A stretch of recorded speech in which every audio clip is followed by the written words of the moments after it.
हो रहा है, तो उन्होंने शिव और शंकर के दोनों को एक मिला दिया और जिसकी वजह से शंकर जी का पार्वती के साथ विवाह हुआ था।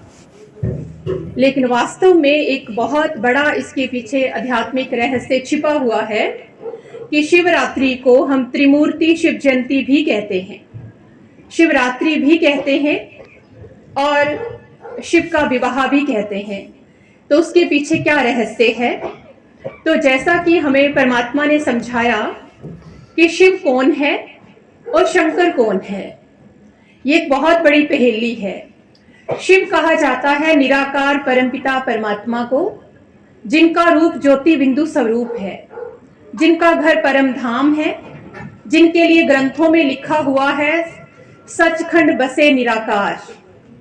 तो ये जो निराकार परमात्मा है, जो सचखंड में निवास करते हैं, उस परमात्मा निराकार शिव परमात्मा का जब सृष्टि पर अवतरण होता है, हमारा जन्म होता है, क्योंकि हम देहधारी मनुष्य हैं, हम मां के गर्भ से जन्म लेते हैं। लेकिन गीता में कहा गया है, परमात्मा ने अपना परिचय दिया है कि मैं अजन्मा हूं, मैं अभोक्ता हूं, मैं आजोनी हूं। अर्थात ना मैं जन्म मरण में आता हूं, ना मैं दुख सुख भोगता हूं और ना ही मैं योनि से जन्म लेता हूं। उसको परमात्मा कहा जाता है। और गीता में ही परमात्मा ने अपना परिचय देते हुए कहा कि हे अर्जुन, मैं सूर्य चांद तारागण से भी पार, पार ब्रह्म महतत्व, जहां लाल प्रकाश है वहां मेरा निवास है। अगर हम गीता को सुनते हैं और परमात्मा के महावाक्य सुनते हैं, तो उसके अकॉर्डिंग देखा जाए तो शंकर जी को हम परमात्मा नहीं कह सकते, क्योंकि परमात्मा निराकार है और जो शंकर जी को रूप दिया है वो एक आकारी रूपधारी जटाधारी, जिनको दिखाया गया गले में उनके सांप की माला है, निवस्त्र बैठे हुए हैं, तपस्या कर रहे हैं, अंतर्ध्यान अवस्था में हैं। तो अगर वो स्वयं परमात्मा है तो उनको किसी दूसरे की साधना करने की कोई आवश्यकता नहीं है। लेकिन उनका वो जो स्वरूप दिखाया गया, वो सिंबॉलिक दिखाया गया है कि वास्तव में शंकर जी एक तपस्वी हैं और वो मनुष्य की सर्वश्रेष्ठ अवस्था है जब मनुष्य परमात्मा की याद में मगन हो जाता है तो उसको देह का भान भूल जाता है। फिर चाहे वो किसी पहाड़ पर, बर्फ के पहाड़ पर बैठा हो, चाहे वो किसी ठंडे या गर्म स्थान पर बैठा हो, प्रकृति का असर उसके शरीर पर कम हो जाता है, जिसकी यादगार उन्होंने शंकर जी को बहुत कम वस्त्र में दिखाया। और उनके गले में जो सांपों की माला दिखाई हुई है, वास्तव में वो प्रतीक है इस चीज का कि जब हमारा कनेक्शन परमात्मा के साथ जुड़ता है तो हमारे अंदर के जो 5 विकार रूपी सांप हैं, जो जहरीले सांप हैं, काम क्रोध लोभ मोह अहंकार, जो आत्मा को अपने कंट्रोल में रखते हैं, लेकिन जब परमात्मा से हमारा कनेक्शन जुटता है तो वही विकार हमारे अंडर हो जाते हैं। वो जैसे कि उनके गले में माला के रूप में दिखाया, अर्थात उन्होंने उसको कंट्रोल कर लिया, उन विकारों को उन्होंने अपने अंडर कर लिया। और साथ में दिखाते हैं शंकर जी के मस्तक पर चांद है और उनकी जटाओं से गंगा बह रही है। तो उसके पीछे का रहस्य बाबा ने समझाया कि परमात्मा कहते हैं, परमात्मा का जो ज्ञान है वो गंगा के समान है, लेकिन वो गंगा का जल पी लेने से हमारी बुद्धि शुद्ध नहीं हो सकती। उसके लिए परमात्मा के ज्ञान रूपी गंगा को हमें अपने मस्तक में समाना होगा, अर्थात बुद्धि में उसको ग्रहण करके जीवन में उसकी धारणा करनी होगी। और जब वो ज्ञान की धारणा हमारे जीवन में होती है तो हमारा जीवन जो है वो चांद की तरह शीतल हो जाता है, विकार हमारे अधीन हो जाते हैं। तब हम एक तपस्वी शंकर जी की मूर्त की तरह अपना जीवन व्यतीत कर सकते हैं। तो ये बात हुई शंकर जी की, जिनका वो स्वयंवर दिखाते हैं।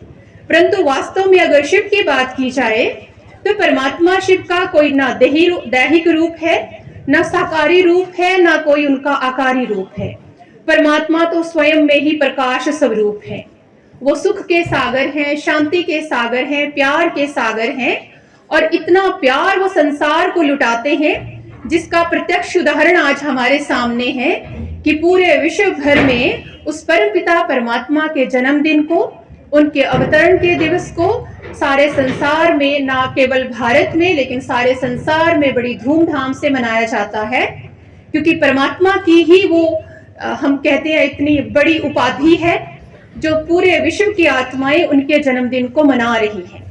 दुनिया में चाहे कोई बड़े से बड़ा आसनधारी, पोजीशनधारी व्यक्ति होगा, ज्यादा से ज्यादा उसकी फैमिली, उसके फ्रेंड्स या तो उसके कर्मचारी 200, 400, 2000 लोग उनका जन्मदिन सेलिब्रेट करेंगे, लेकिन सिर्फ परमात्मा है जिनके लिए आज विश्व भर में आप देख ही रहे होंगे ये शिवरात्रि का त्योहार ब्रह्म कुमारीज में भी पिछले 2 महीने से लगातार चल रहा है और अभी भी ये श्रृंखला खत्म नहीं हुई है।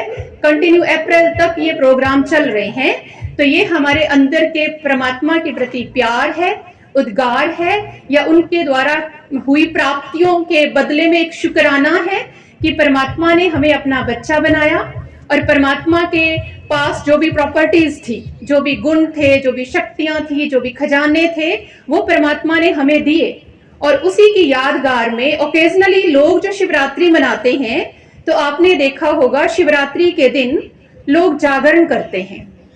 अब जागरण करने का अर्थ था भगवान जब सृष्टि पर आए तो उन्होंने हमें विकारों से, विकृतियों से और बुराइयों से अवेयर किया। उन्होंने हमें जागृत किया, हमें बताया कि आत्मा तेरा मूल स्वधर्म क्या है, हम मनुष्य आत्माओं का मूल स्वधर्म क्या है, मूल स्वरूप क्या है। और जब हमें इस चीज की समझ मिली, अंदर से अवेयरनेस आई, तो हमने अज्ञानता की अंधकार भरी रात्रि अर्थात विकारों से अपने आप को जागृत किया, जिसके यादगार में आज दिन तक भक्त लोग जागरण करते हैं। तो वो सिर्फ एक रात का जागरण नहीं, लेकिन वास्तव में ये जागरण है जो हम बाबा के बच्चे सभी मिलजुल करके लोगों को जागृत कर रहे हैं।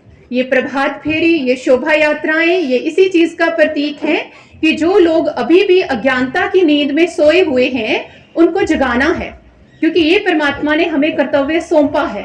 तो भक्ति मार्ग में हमने उसके यादगार जागरण करना शुरू कर दिया। फिर आप देखेंगे जब लोग शिवरात्रि के दिन मंदिर में जाते हैं तो स्पेशली उस दिन अक के फूल लेकर के जाते हैं। अब अक का फूल ही शिव को प्यारा क्यों है? आप देखेंगे चाहे हम खुद भी हैं, कोई इंसान है, चाहे कोई देवी देवताएं हैं, कोई साधु संत हैं, कोई बड़े से बड़ा मतलब ऑफिसर है, कोई नेता अभिनेता है, सब चाहेंगे बढ़िया से खुशबूदार फूल हमारे आगे अर्पित किए जाएं या हमारी शोभा बढ़ाई जाए। लेकिन परमात्मा के आगे हम वो अक का फूल चढ़ा रहे हैं, तो वो कड़वा और खुशबू रहित फूल क्यों चढ़ाया जाता है? तो वास्तव में वो भी यादगार है, क्योंकि परमात्मा शिव हमारे पिता हैं और पिता का ओधा घर में क्या होता है ये आप सभी जानते हो बहुत अच्छी तरह से। घर की कोई भी ऐसी व्यवस्था, जैसे आप शांतिलाल भाई जी को देख रहे हो कहाँ बैठे हैं, बस सेम स्थिति वही परमात्मा की है।